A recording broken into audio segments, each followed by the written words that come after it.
something. Nothing. Or everything. Dun, dun, dun. Let's talk about Russell Westbrook picking up his 16th foul tech on Saturday against the Warriors, and that triggered an automatic one-game suspension for last night's game against the Heat, which Oklahoma City lost. So remember what happens with the techs. Once you hit 16, you are suspended for every other technical foul from here on out.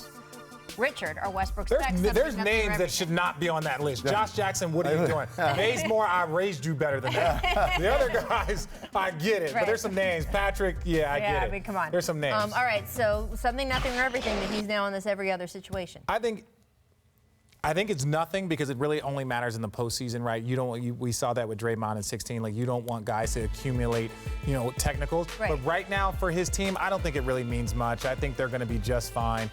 I don't think that he's going to get enough technicals in the latter part of the season where it's going to cost him to keep missing games. I think it's nothing. This is very much something. Okay. Very much something. Listen, these last few games they have left, they lost a game, he got suspended. Say he gets another technical, he loses another game. This is going to affect their seeding in the playoffs. Yes.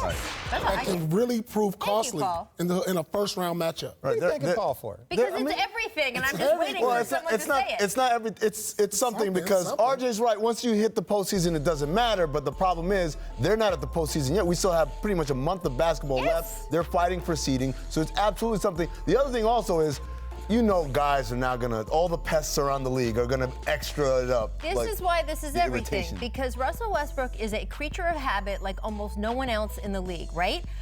Royce Young did a great story for us earlier in the season that he thought that the reason they could trace back to that Russell's shooting was down for the season was because they changed the rules at the free throw line. And because he couldn't do his normal free throw routine of like stepping back and then stepping up, that messed up his free throw shooting, which then crept into all of his other shooting. Russell Westbrook likes to play a certain way with energy, right?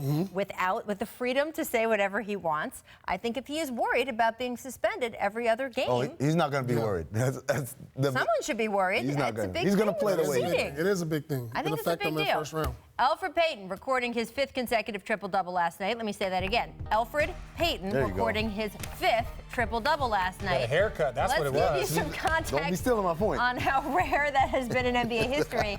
Take a look, guys, at the other players to accomplish this feat. Paul Pierce, you, as great a shooter as you are not on this list. You didn't pass enough. Westbrook. Didn't pass. Oscar Robertson, that's probably true. Wilt Chamberlain, Michael Jordan, and Elfrid Payton. Is it something, nothing, or everything, Mr. Pierce? This is everything. If he doesn't accomplish one more thing in his basketball career, he could put this right up in his in his house, right on the wall. Like, look, it's only been me, Jordan, Wilt Chamberlain, Oscar, Russ. Come on now. It's only 5 of us. I'm going to say something. It's funny, at the beginning of the year, I really thought he could help New Orleans, and he got hurt, and then obviously a whole lot of stuff happened.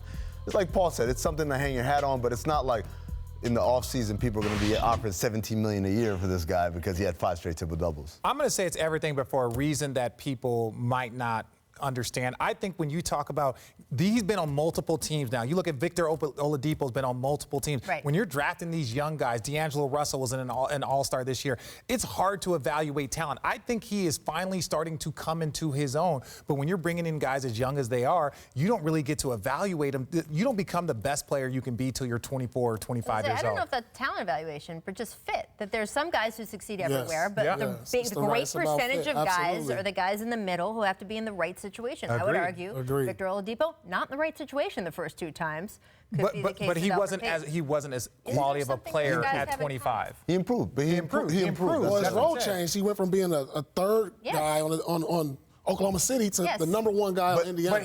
So I think it was always in him. Agreed. The fact that he had the ability to improve, but that's the thing. When you come in at 22 years old, and then 3 years into your contract, you're 25, you are a legit player. If you come in at 19 and then you're 22 and we got to decide whether or not to move you or we got to assign you to a max contract, it's just too young to really be able to evaluate and make those decisions. That's why you see guys I know what we think about Luka Doncic. Oh, yeah, he's a bad boy. He's a bad boy. I mean, he's a bad boy. Again, some guys will succeed anywhere, and then you have the group under that.